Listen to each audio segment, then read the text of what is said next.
Alguna vez he escuchado decir que la política es sucia, que la política es mala, es corrupta, en fin, con todos los acontecimientos que últimamente el Ecuador y la provincia se ha venido dando, pues esto ha generado, o eso es lo que ha quedado en el pensamiento de las y los ciudadanos. Pero hay que entender un poquito que la política es bonita, que la política es, diríamos, a manera general, es vida, porque esa es la política.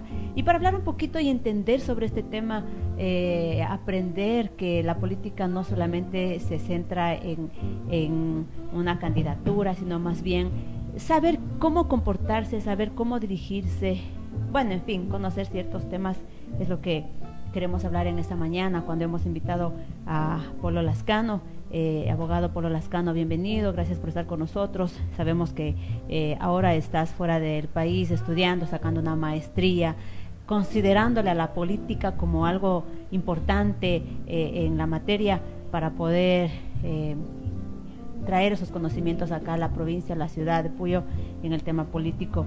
Hablar un poquito de este tema, considerar, Polo, que la gente debe entender que la política es otra cosa. Bienvenido. Muy buenos días, muchas gracias por la entrevista, un saludo cordial a todos los hermanos del cantón, la provincia y del país en general. Bueno, efectivamente, como tú manifestaste, Keta, al momento me encuentro estudiando fuera del país, estoy en Medellín, Colombia, con la intención de obtener un PhD en estudios políticos, o que la gente comúnmente conoce como ciencias políticas, básicamente con la intención de poder trasladar todo ese conocimiento adquirido en ese país hacia nuestro país y específicamente hacia nuestra provincia, ¿no? Con la esperanza de que algún día la forma de entender la política que tenemos aquí en Pastaza y en el Ecuador en general, y por qué no decirlo en Latinoamérica, cambie de alguna manera, ¿no? Entender que la política es una profesión y como tal debe ser tratada. Estudiada. Que las personas que intervienen en política tengan la precaución, por decirlo de alguna manera, de empaparse de los conocimientos básicos, por lo menos, de la política, porque como yo he dicho muchas veces, cuando nosotros estamos enfermos nos hacemos atender con un profesional especializado en la salud como un médico, ¿no? Pero no tomamos las mismas precauciones cuando se trata de algo tan importante como la política. Dejamos que cualquier persona intervenga en política sin que tengamos la precaución nosotros también de exigirles que él tenga un conocimiento mínimo en política. La política es una profesión, es algo que no se puede improvisar. El problema se refleja después, ¿no? Tener políticos improvisados nos trae problemas muy grandes a posterior, y eso es lo que estamos viviendo ahora, ¿no? Exactamente. Ahora, tú mencionaste algo interesante en el tema de que zapatero a su zapato. Lamentablemente las universidades pocas te ofrecen, por decir, para que saques un título de tercer nivel de política, de ciencia política. Creo que relacionado, vamos, con la abogacía y todo ese detalle, ¿no? Relaciones comerciales y todo ese detalle, pero no hay una carrera que te diga vas a sacar una ingeniería en ciencia política dentro de lo que se cabe acá, al menos en la provincia de Pastaza, que tenemos algunas universidades presentes acá. ¿Consideras tú en este caso, con este antecedente, por lo que, por ejemplo, un doctor puede ser político, un licenciado de escuela o de colegio puede ser un político, o de pronto el mero hecho de que seas muy popular, de que sonríes a toda la gente, de que des la mano a toda la gente, ¿eso se llama ser político? Esa es la política, mejor dicho. Creo que es parte de ser político, es parte pero no lo es todo. Lastimosamente en Latinoamérica nosotros al carisma le consideramos como la parte más importante de un político. O sea, si él es carismático, si eres amiguero, si eres saludador, pues basta para que tú llegues a ocupar un cargo público. A veces dicen mucha lengua. Sí, también. Charlatán, como quien dicen por ahí. Pero lo que pasa es que a eso se le conoce en las ciencias políticas como retórica, ¿no? La retórica también es muy importante para un político, pero no lo es todo. O sea, existen otras cosas muy importantes también y que nosotros en Latinoamérica las hemos descuidado, como el conocimiento técnico-científico. El conocimiento técnico-científico creo que es la base más importante para que un político esté preparado de forma adecuada para poder realizar bien su trabajo. Vuelvo a la analogía que hice sobre el médico. O sea, yo creo que nosotros, si estamos enfermos, no vamos a ir donde un mecánico. Iríamos nosotros donde un médico siempre, pues por simple inteligencia básica. Creo que nosotros debemos empezar a cuestionar la forma en cómo hemos elegido nuestras autoridades y darnos cuenta de los problemas que hemos tenido por eso precisamente, y tratar de cambiar de alguna manera el panorama para que a futuro las autoridades que nos gobiernen estén mejor capacitadas para hacer un trabajo adecuado. Indudablemente es importante el conocimiento técnico-científico. Mientras nuestros políticos no se preocupen por capacitarse técnicamente, difícilmente vamos a cambiar la realidad que hemos vivido hasta ahora con nuestras autoridades, ¿no? O sea, creo que es indispensable que todos hagamos un esfuerzo por nosotros como ciudadanos de exigir a los políticos que estén capacitados, y los políticos también un esfuerzo por capacitarse, ¿no? Existen conocimientos básicos que son muy importantes para que un político pueda hacer bien su trabajo. Como por ejemplo, ¿cuáles serían esos conocimientos básicos? Ahora que ya estamos dentro de todo un proceso que se avecina en el Ecuador, un proceso electoral donde nosotros, bueno, yo digo gracias a Dios que tenemos esta nueva tendencia que es la internet, donde tú puedes estar conectado y saber y de primer plano, no necesitas ya esperar a que pasen los días, las horas, sino al instante de cualquier acontecimiento. Y ahora eso también se aplicará en la política. Pero ¿cuál es eso básico que debe tener toda persona que de pronto está pensando salir y decir yo voy a entrar ahora en esta palestra política? Hay varios conceptos básicos, pero yo creo que el concepto más importante que un político debe saber o debe entender es qué significa el poder. Debe entender qué es el poder, cuál es la concepción que existe sobre el poder. La otra vez tuve un pequeño debate en una red social con un dirigente de un partido político de acá, que es un gran amigo mío, y él decía que el poder no existe, que todos los seres humanos somos iguales. Y ahí yo me preocupé un poco porque él es dirigente de un partido político muy importante del país y es el dirigente en la provincia de ese partido. Entonces me llamó la atención que un dirigente político esté confundiendo los elefantes con las mandarinas. O sea, ¿qué tiene que ver el poder con la igualdad de derechos que debemos tener todos los ciudadanos? Él no tenía ni la más remota idea de cuál era el concepto de poder. Y si él en algún momento llega a ser una autoridad, si no tiene la más remota idea de qué significa el poder, ¿cómo puede administrar de forma adecuada el poder que va a tener si llega a ser autoridad? Es que sin lugar a dudas es un poder que va a adquirir cualquier persona que entra. El poder existe, el poder es indudable. El poder que tiene un papá frente a sus hijos no se puede negar. El poder que tiene un profesor al momento de poner las notas al alumno no se puede negar. El poder que tiene un policía cuando te hace parar para pedirte la licencia no se puede negar. Y el poder que tiene una autoridad pública, una autoridad de elección popular frente a sus ciudadanos no se puede negar. El poder que puede llegar a tener un presidente en un gobierno presidencialista es innegable. O sea, nosotros acabamos de salir de un gobierno donde se sintió realmente la fuerza que puede llegar a tener un presidente. Es indudable que existe el poder, pero para que nuestros políticos puedan hacer algo, o sea, puedan hacer su trabajo bien hecho, evidentemente deben conocer por lo menos qué es el poder, para que sepan después qué hacer con ese poder. Y no mal utilizarlo. No, pues evidentemente, o sea, es importantísimo que ellos sepan por lo menos del concepto básico de los autores más importantes. Hay varios conceptos sobre el poder. Por ejemplo, uno podrías mencionarlo. Por ejemplo, Weber. ¿Ya? Max Weber dice que el poder es la capacidad que tú tienes para influir en las decisiones de las otras personas aún en contra de su voluntad. Eso dice Weber. Y es verdad, o sea, cuando tú tienes poder, tú puedes más o menos manejar las decisiones de las otras personas, así a esa persona no le guste.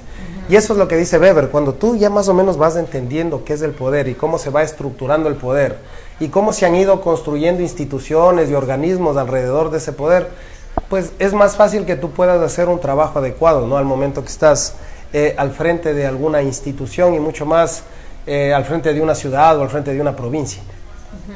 Entonces, bueno, hay conceptos básicos. Por ejemplo, si tú vas a ser autoridad, debes saber qué es un Estado, por ejemplo. Cómo está estructurado un Estado, cuáles son los antecedentes del Estado, qué significa población, qué significa ciudadanía, etcétera, etcétera. O sea, existen muchos conceptos básicos. Por ejemplo, entender cuál es la diferencia entre nosotros, los occidentales, y los chinos, por ejemplo. O sea, yo he visto muchos comentarios en redes sociales que dicen unas cosas súper ilógicas, ¿no? Tuve otro debate también una vez con otra persona que ha sido un actor político muy importante aquí en la provincia.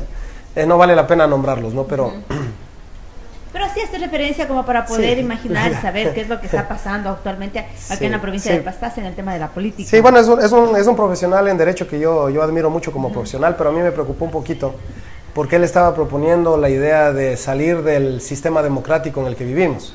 Y al momento que yo le pregunté a qué tipo de democracia se refería, porque hay varios tipos de democracias, él no tenía ni idea y él dijo que se refería a la democracia directa que tenemos en el Ecuador.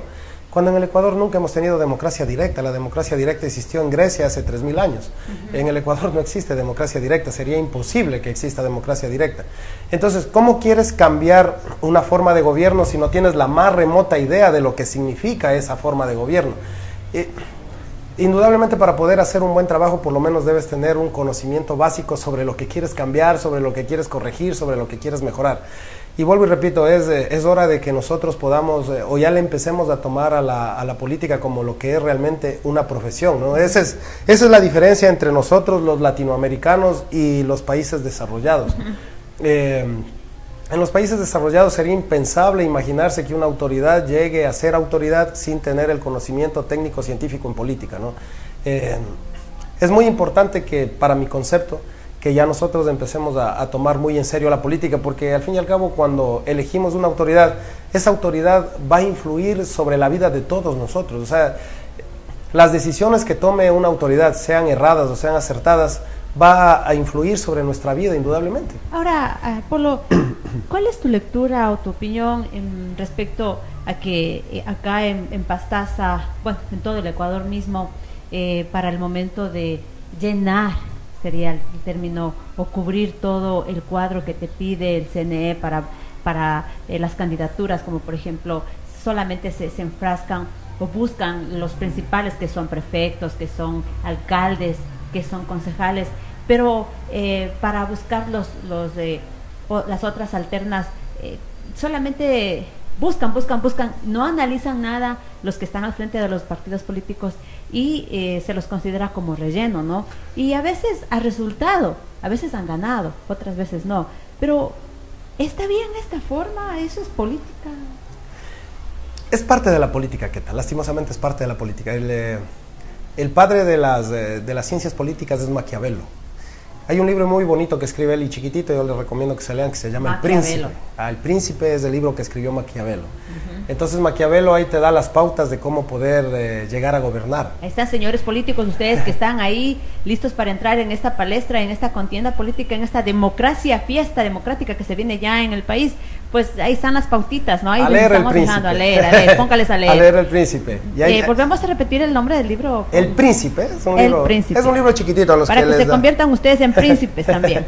Bueno, Maquiavelo vivió en la época medieval en Europa, ¿no? Entonces ahí estaban ellos gobernados por los reyes y había muchos principados en Europa. Imagínate que Europa tenía 500 principados, 500 estados pequeñitos, ahora son solo 20, ¿no? En ese tiempo eran 500 estados pequeñitos, entonces cada uno tenía su príncipe, y los príncipes podían llegar y ser derrocados igual como son ahora los políticos de la actualidad, ¿no?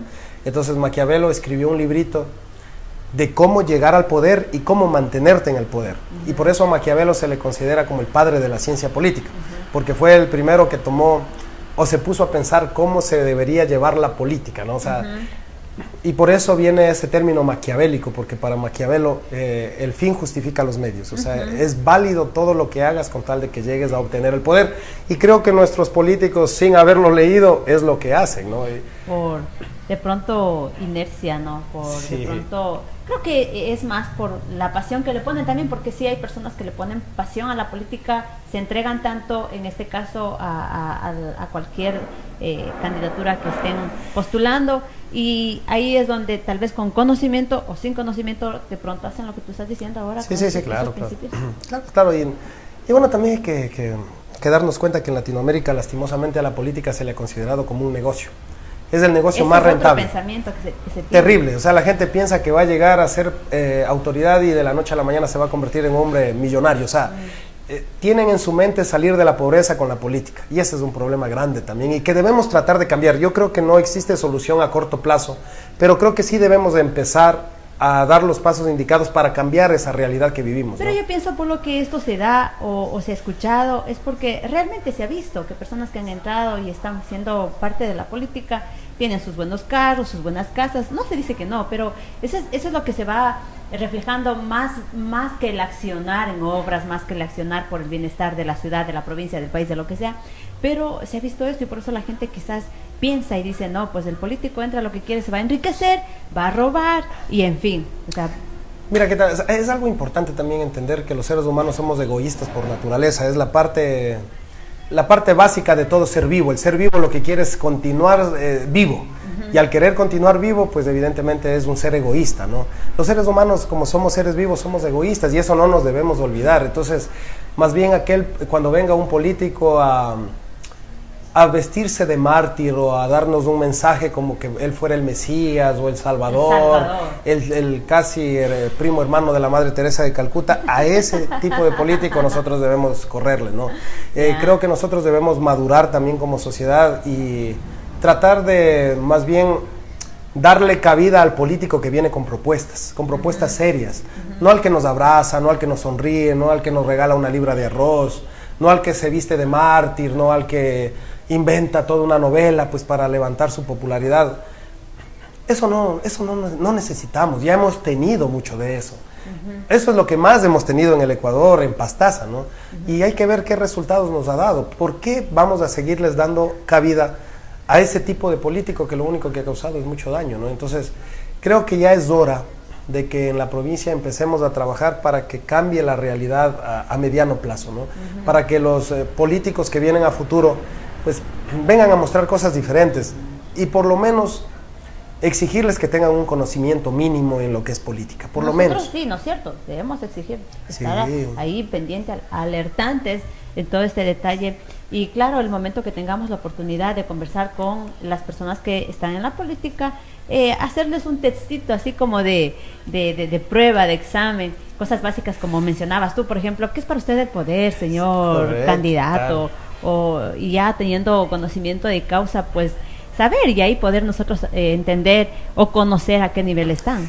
Por ejemplo, hay una cosa muy graciosa. Yo dudo mucho que la mayoría de socialistas tengan un conocimiento real de qué es el socialismo. El socialismo es mucho más complejo de lo que la gente cree. Existen ramas también del socialismo. Muy pocos socialistas saben que el tipo de socialismo que hemos tenido aquí en Latinoamérica es un socialismo científico. Ni siquiera saben que existen otras ramas del socialismo, como el socialismo utópico. Entonces, cuando uno habla con los que se autodenominan socialistas y no tienen la más remota idea de lo que es el socialismo, uno dice, pues, o sea, ¿de qué manera pueden defender sus posturas si ni siquiera tienen una idea de lo que significa la postura a la cual están defendiendo? Creo que sí es importante lo que tú dices, que los medios de comunicación juegan un papel importantísimo en esto. Tratar de alguna manera hacerles un pequeño test a los candidatos para ver qué tan preparados están en esta profesión que es la política, porque la política no es un juego, es la profesión más importante que existe. Yo creo que es mucho más importante que la medicina. O sea, claro, sí. Porque, por ejemplo, si un médico falla al momento de atenderme a mí, pues me afecta a mí. Puedes morir, y puedes morir. Pero a mí, ¿no? O sea, a mí, a Polo Lascano nomás le afectaría. Pero igual puedes morir. Sí, pero yo, Polo Lascano, eso no te afectaría a Tiqueta, por ejemplo. Pero si yo soy tu hermana, tu familia, claro que me va a afectar. Afectará a mí y a unas 4 personas que están alrededor mío. Yeah. Pero la decisión que toma un político afecta a todos y cada uno de los que dependemos de ese político. A eso es mi referencia. Yeah. No, obvio, nunca me voy a hacer atender con un mal médico para no morir. No me quiero morir. Entonces mi inteligencia básica me dice que no vaya donde un profesional improvisado porque me puedo morir. O sea, yo no me voy a hacer atender con un ingeniero o con un arquitecto porque no tienen nada que ver con la medicina. Pero creo que debemos empezar ya nosotros a tomar conciencia de que la política también es una profesión y debemos, como ciudadanos, considerar únicamente para los cargos de elección popular a personas que tengan una formación por lo menos mínima en política, ¿no? Interesante la conversación que hemos mantenido con Polo Lascano. Les comentamos, le hemos invitado porque nos ha parecido interesante el tema de tomar la decisión de salir fuera del país a aprender un poco acerca de la ciencia política, darle la importancia que se merece, y creo que me imagino, Polo, vas a impartir ya tus conocimientos acá en la provincia. ¿Sabes qué tal? Yo dejé mi carpeta. Bueno, yo fui docente en la Uniandes. Salí precisamente de ahí para poder ir a realizar este estudio fuera del país. Como te dije, estoy haciendo un PhD allá. El doctorado que yo estoy haciendo allá es un doctorado intensivo, extenso, dura 4 años y medio. por terminar la etapa presencial, porque ese doctorado está dividido en 2 etapas. Una etapa que es presencial, que ya la estoy por culminar, que dura 2 años, y tengo 2 años y medio, que es la etapa investigativa, y que, bueno, evidentemente tengo tutorías vía virtual, y también tengo que hacer viajes esporádicos a Colombia nuevamente para la revisión de los avances, pero ya tengo planificado en noviembre retornar acá a la provincia. Y bueno, pues ya puse en consideración a los señores de la Uniandes para que me consideren dentro del cuadro de docentes del cual ya fui parte, y todo tiene como finalidad poder transmitir el conocimiento adquirido en la hermana República de Colombia a los estudiantes de aquí de Pastaza. Esa es realmente la intención, o yo tengo esa intención de que a través de mi lado hacer todo lo posible para cambiar nuestra realidad política, ¿no? Espero que más adelante podamos cambiar ese panorama y que en algún momento en la provincia tengamos las autoridades que la provincia realmente se merece. Y nosotros estaremos invitándote, Polo, porque como habíamos mencionado al inicio, estamos entrando en una etapa política de elección popular a nivel del Ecuador, y hablaremos en el futuro. Te hacemos la invitación ante todos nuestros amigos que están, y de hecho les agradecemos a quienes están conectados en este momento. Gracias por sus preguntas, por sus felicitaciones, Polo, y también por la participación, pero para conversar ciertos temas en cuanto a todo lo que se va a venir acá en el tema político. Sí, no, yo muchas gracias, yo encantado de la vida, todo lo que esté de mi parte y que sirva para que los ciudadanos puedan tomar una elección adecuada, pues yo con gusto estaré aquí presentes las veces que me inviten. Cuenten conmigo para eso, y con yo encantado de venir todas las veces que me inviten. Muchas gracias por haberme hecho esta invitación. Yo feliz de poder estar conversando con ustedes las veces que sea necesario. ¿No? Y no se olviden, amigos y amigas, hay que prepararnos también para tomarles el examen a nuestros queridos amigos que estarán entrando en la política para este año. Somos Eco Amazónico, comunicamos y unimos voces. Hasta la próxima.